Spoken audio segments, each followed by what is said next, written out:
Good morning, everyone. We're going to get started in about 1 minute.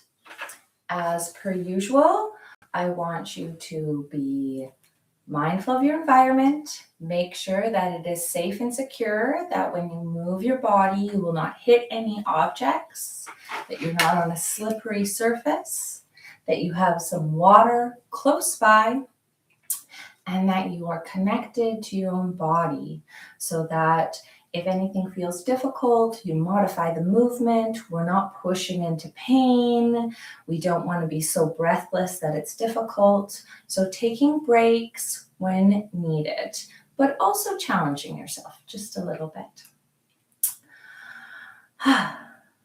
All right.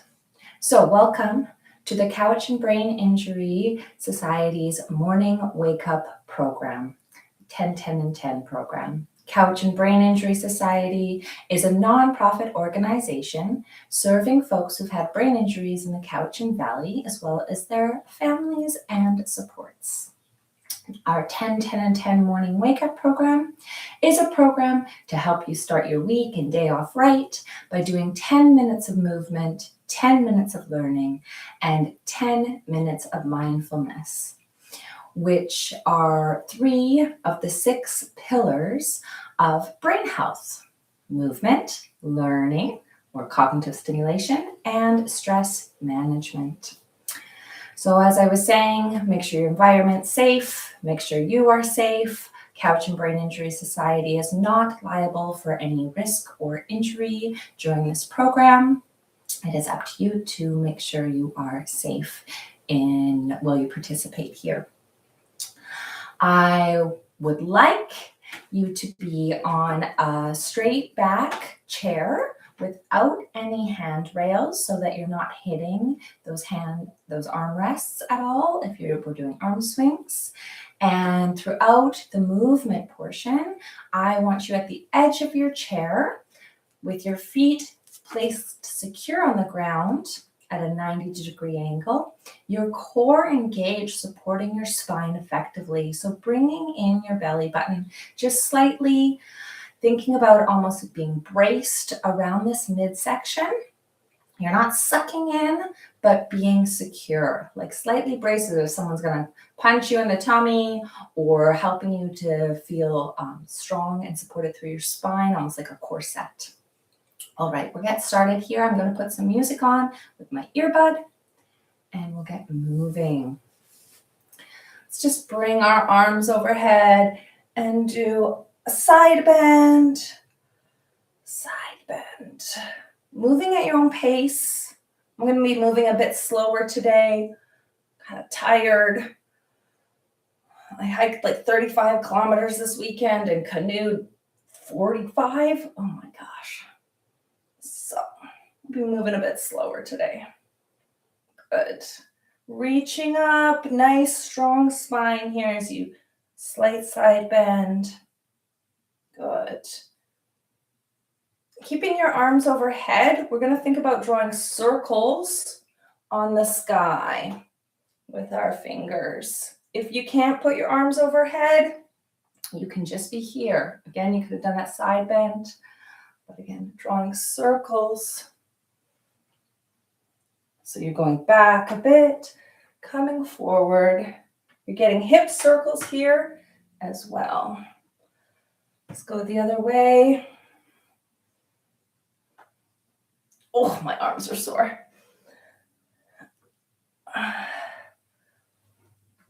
Almost there.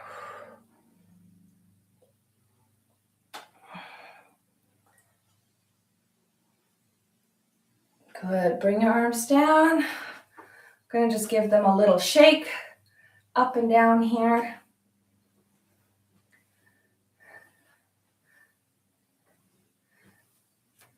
Good work. Keep it up. Bring my hands kind of bending to my ears and then back. Back behind me. My arms are swinging. A few more seconds. Probably going to stay seated today.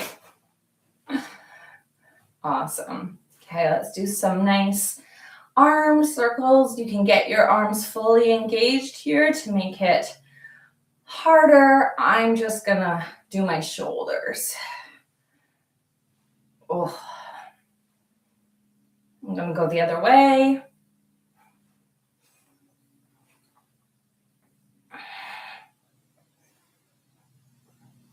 Nice work. Oh. Okay, we're going to do some twisting. You can think about having a platter of something in front of you. So you offer it to your imaginary friends side to side. Or you can just have your arms swinging a little bit here.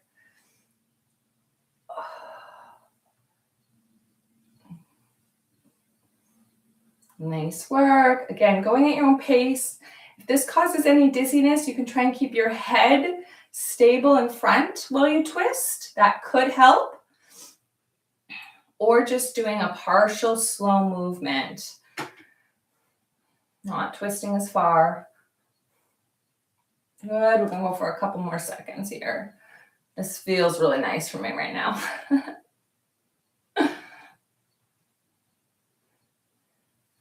Nice work. We're going to get into some cat-cow, seated cat-cow. Hands on your knees here.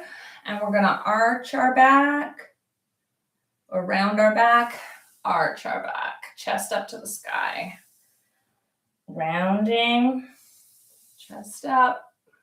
You can use your breath to guide your movement. Inhaling, exhaling as you move through this. It's getting nice spine movement, range of motion. Good. Good. Let's just do a couple more here. Opening your chest, bring your head to the sky, and rounding. Nice work. Okay. We're going to just kick out in front of us here. Extending our leg, slow and controlled. This is hard for you. Slowing and controlling the movement will help engage your muscles. Means you probably have weak hip flexors, so quads might be having a hard time engaging. Good work.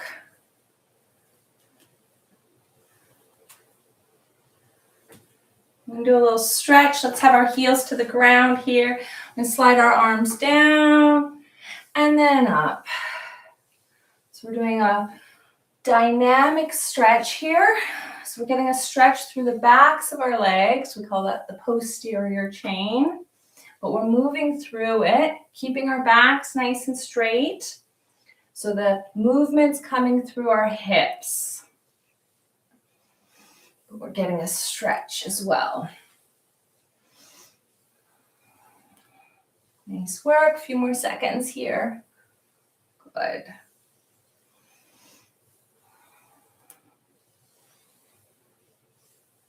Awesome.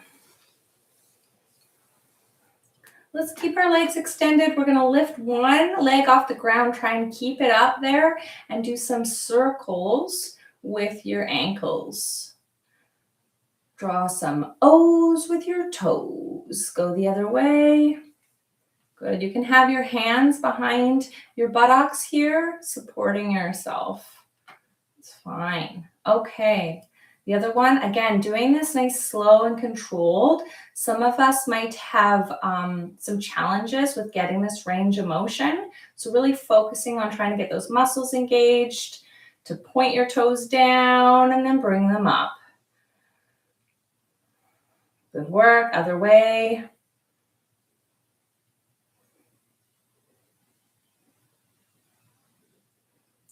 Nice work. Okay, let's bring our feet back to the ground here. Okay, we're going to do some side steps. They can just be little here.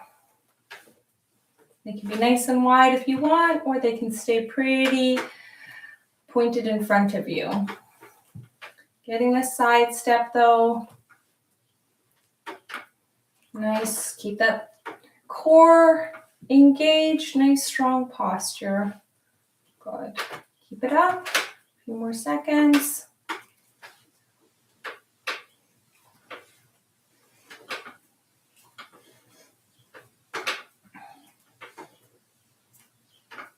Good work. All right, let's do quick feet here. I'm on my tippy toes, and we're just bringing our knees up quickly. You can have your arms engaged too. We're doing a little chair run. Chair run here. Good. Yep, this should get your heart rate up a little bit here. Got about 10 more seconds. Try and go a bit quickly with this one to challenge yourself. We're not worried about, a huge range of motion or anything here, just a quickness. Awesome. Good work. Okay, we're going to do some bending forward. Again, this is a hip hinge. You can place your hands on your hip to get engaged. We're going to try to go down as far as we can. Touch our toes. Stay here for half a moment. Come back up. Let's reach to the sky. Again, bending at our hips. Down to our toes. Reaching to the sky. Down, toes, reaching to the sky. Hands on your hips, bending forward. Touch your toes as close as you can. Reaching to the sky. Let's just do that 2 more times. Let's bring our arms down to the side, slow this time. Hands on our hips.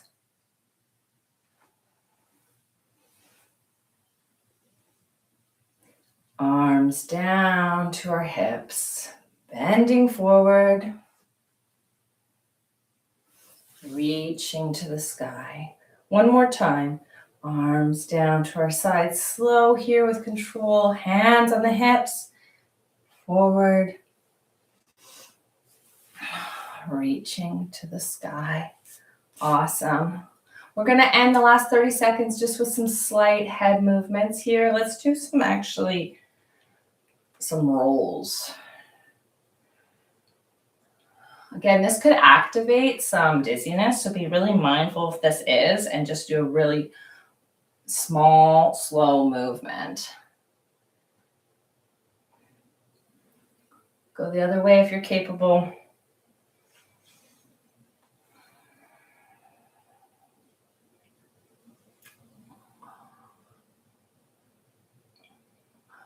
Awesome work. Pause your music if you have any music going. It seems a bit slower today. Hope that's okay. We still did a couple movements to hopefully help your heart rate come up. I'm going to bring my chair a bit closer. Take a sip of water and coffee today. That kind of day.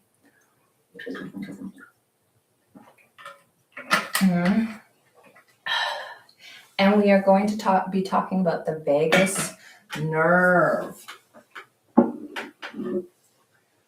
All right.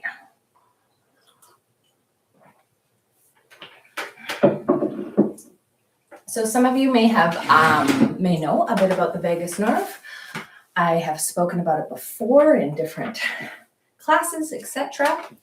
It is the cranial nerve 10. And it plays a key role in stimulating that parasympathetic nervous system. We have talked about that area of the nervous system a few times. It is the system that is responsible for that rest and digest. It helps us respond to stress effectively, helps our nervous system kind of calm down instead of it being turned up with the sympathetic nervous system, which is a more active, it plays a more active role, which can help us, be motivated, be energized, etc. But also that fight or flight response. So the vagus nerve connects to a lot of our important structures in our bodies. So it connects to the heart and the lungs, our gut, and some other organs as well. It is very important. It helps maintain our heart rate and make sure like our breathing, our rate of breathing. It is that when we think about that gut, the brain gut connection, etc., and how those affect each other, or there's like another brain in the gut, I think it is sometimes said or whatnot. It's really that this vagus nerve is really connected to that gut. So it plays an important role. It regulates the digestion and immune responses as well. It is really important in controlling inflammation. And again, we have, maybe spoken about inflammation with me before. Inflammation, if you injure yourself, is not a bad thing. That is blood rushing to an injury to help clear out anything it needs to get rid of, as well as providing nutrients and blood to that area. So inflammation helps us heal, but chronic inflammation, when our body is inflamed all of the time, can lead to health conditions. So it's again like that cortisol and stress response. It's not a bad thing if our body can use it correctly and then it comes down to normal levels. But if it's all the time, that's when it's linked to more serious health conditions. And inflammation and stress are interrelated, so it's a complex kind of system. So it has what we call afferent and efferent signals with the vagus nerve, going back to the vagus nerve. So what that means is it responds to sensory information from those areas, as well as, so afferent is sensory and efferent is motor. So it also sends messages for things to happen. So it's getting information and sending out information, if that makes sense. So again, like the nerves down to our fingers, we are getting sensory information if I tap them, but also they're getting the message to tap. So sending out a message down to the fingertips and receiving messages. Oh, I can feel my thumb against my fingers. I hope that makes sense. It is what some folks call the master regulator because it has this such essential important role on our organs and the organs that help us to live and function. It allows for homeostasis. It's kind of what's responsible for homeostasis. Now, homeostasis is our body at kind of this balanced area. It helps keep an equilibrium inside of our body. When we're in homeostasis, that's our body's like happy place. And the parasympathetic nervous system, the vagus nerve, is what helps us get back there. And again, we respond to stress, things come up. Parasympathetic nervous system helps us come down back to that equilibrium, that balanced place in our body. So it's very important. Now, if our parasympathetic system and our vagus nerve are not working effectively, this is where we're not being able to come back down. That chronic stress, chronic inflammation, etc., is more likely to happen. So it's really important to be able to stimulate or have our vagus nerve be working effectively.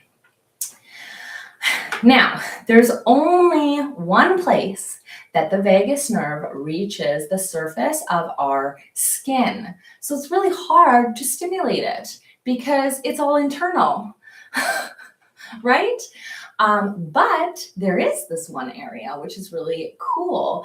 And again, I may have shared this with some of you already, but in our ear, I'm going to probably say this wrong, I'm not going to go for it today. I'm too tired. I'm going to mess it up more than usual. But in our ear, if we kind of follow that top bit, that ridge around into that pocket, that is where, I'm not describing it very well. Maybe I'll put a picture up on the YouTube channel. That is where our vagus nerve meets the surface of our skin. So if you massage there, that can help stimulate our parasympathetic nervous system, helping us relax, digest, bring our heart rate down, helpful for meditation, etc. Great. So it's kind of funky that we have this one area to be able to stimulate our vagus nerve. Other ways we stimulate it is through breath, since it's connected to our heart rate and our breathing. When we slow our breath, that also stimulates the vagus nerve. They researchers, health professionals, about vagal tone. Now, having a high vagal tone is good. That means our parasympathetic nervous system is able to function correctly. It can counteract the fight or flight response and help you de-stress effectively. Also means our digestive system is usually functioning pretty well, and that we have we have low or normal resting heart rate and a heart rate variability, which is being able to come up and down effectively. That's a good thing. So low vagal tone is, in quotations, not so good. That's where the sympathetic system might be functioning more often and keeping us in more of this fight-flight response, this up here. I'm going to call it as an up here, elevated kind of response, which can be not so great for our health. Yes, what else can I tell you? It helps our immune system to not overreact as well, which is important. We want our immune system to work effectively and to react when there is bacteria or in our body or we have an injury, etc. But if it is overreacting, then that again leads to that chronic inflammation, which can be detrimental to our health. So having, again, a good or a high vagal tone, so our vagus nerve is functioning well, helps our immune system work effectively, but not overactive. Although some research has also shown that it helps you with learning, which kind of makes sense to me, because if you're in a more calmer state where we're able to absorb and make changes a bit more effectively. And I believe there's no research, or this is not coming from anything, but learning is stimulating, but it is also can be stressful and challenging. We talked a lot about that resistance.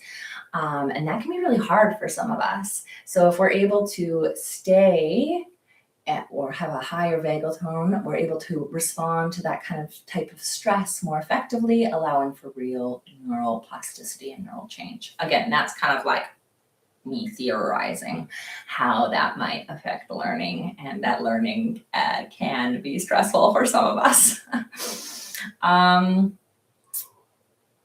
Yeah, the one other interesting little fact, I know I'm done my 10 minutes here, is that it is actually responsible for one of the stress response. So there's been research now, it's not just fight or flight, there's fawn and freeze as well. Not sure where the fawning comes in, but there's been some research that it is responsible for the freezing that some of us do during with a stress response.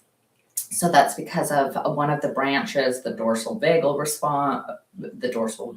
branch, that doesn't really matter, makes us freeze. More information maybe to come on that. It would be interesting to read some papers about that a little bit more.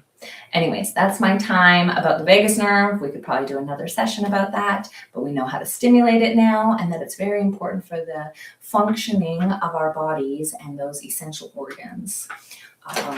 Yeah, great. I hope that was interesting for folks. Okay, we're going to get into our mindfulness practice, so get yourself comfortable, and we're gonna try to slow down so that you have time to really sink into this. I'm going to get you to breathe in through your nose, exhale through your mouth. Try and have a nice long inhale and an even longer exhale.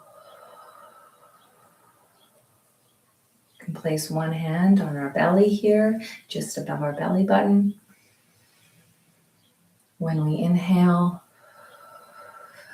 filling up all the way down to that hand, lower part of our lungs. Exhaling, drawing that belly a bit in. Helps us use our diaphragm effectively.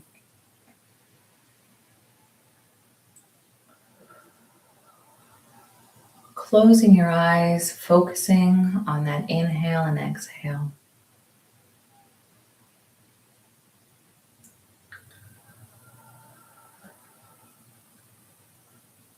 Now I want you to imagine that you're walking through a coastal forest.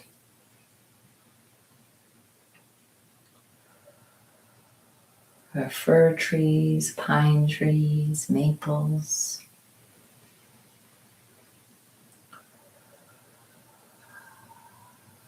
There's sun beaming through the trees, allowing for streaks through the forest.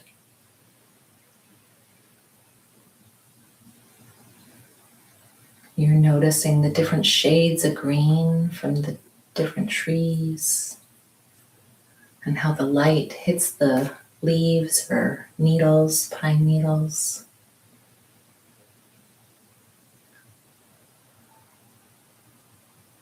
You're noticing the different shapes and textures of the forest, mosses, roots, maybe rocks.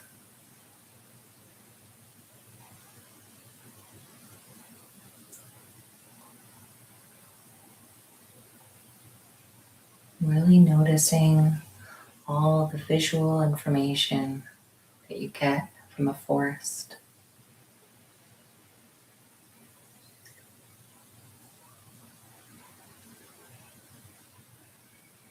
If you would like, you can imagine a stream passing you by, some trickling water, a creek, maybe even a river, maybe it's rushing water.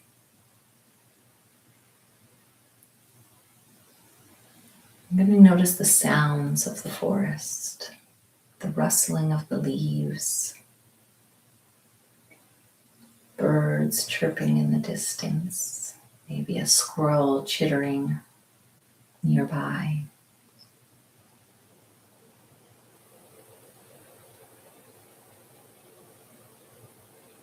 You might notice the crunching of leaves or the ground beneath your feet. That water trickling, rushing nearby.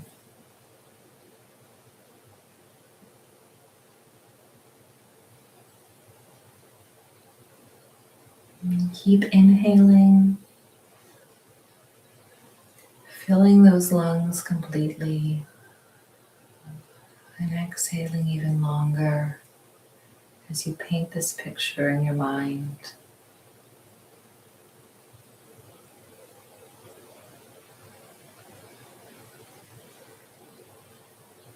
Visualizing all of those different sensory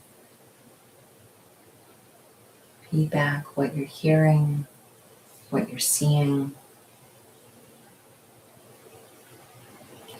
You're going to notice now what you're feeling, physically feeling. Are you walking through the forest? Noticing your legs extending and flexing throughout your gait.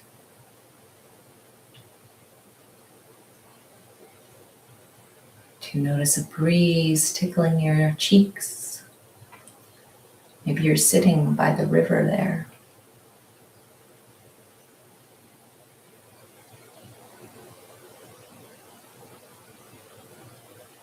Maybe you notice the sun against your face, against your arms.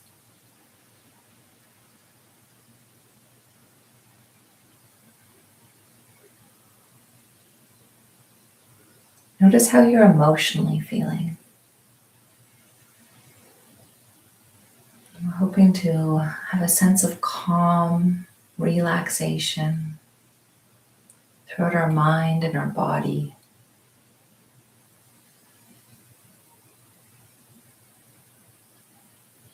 We want this to be a peaceful situation and scenario.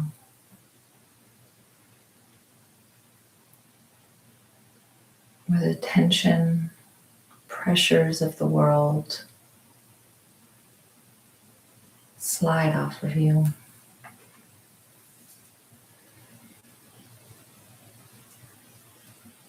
Or any disappointment challenges do not exist in this moment. In this moment, you just have connection, peace.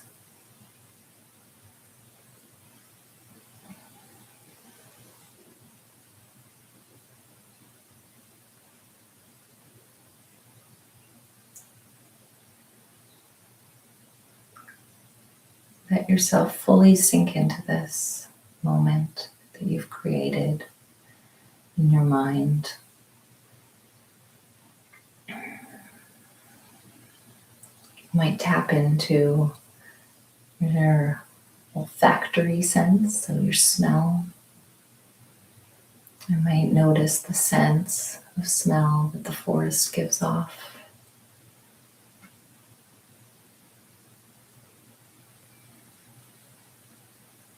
The earthy smell of the dirt, the freshness of the river or creek.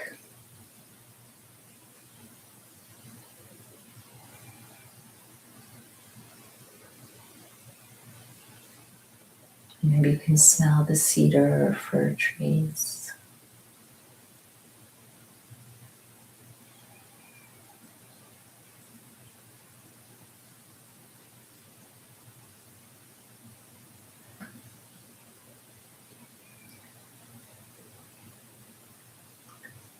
To help you come back and stimulate yourself to the present moment, if you've created a scenario where you're by some water, I want you to reach down into that water.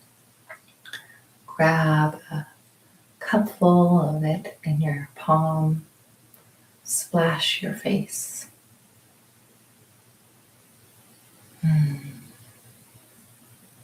This helps you wake up.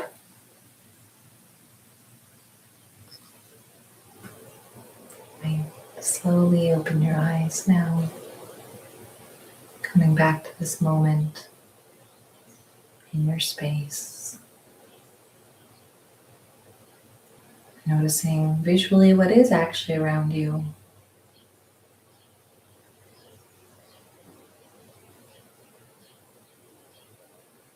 Noticing how your body does feel in this moment. The smells of your home. I hope we were able to create a nice scenario there for you that you can tap into. Remember, you can create that at any moment if you need to, if that feels peaceful and calming for you, and if you're able to do that.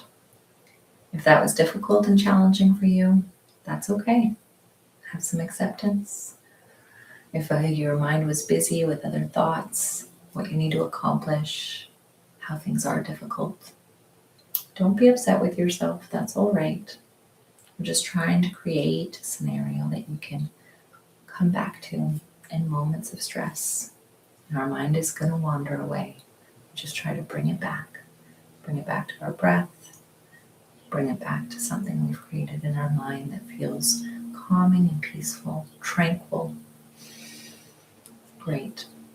Well, that's our time together. I hope you've learned something new. I hope you feel like your body's feeling a bit more limber, ready for the day, and that you have a tool to be able to deal with the stresses of life and the world. Yeah. So from all of us at Cowichan Brain Injury Society, keep that brain healthy, and we'll see you next week. Thanks.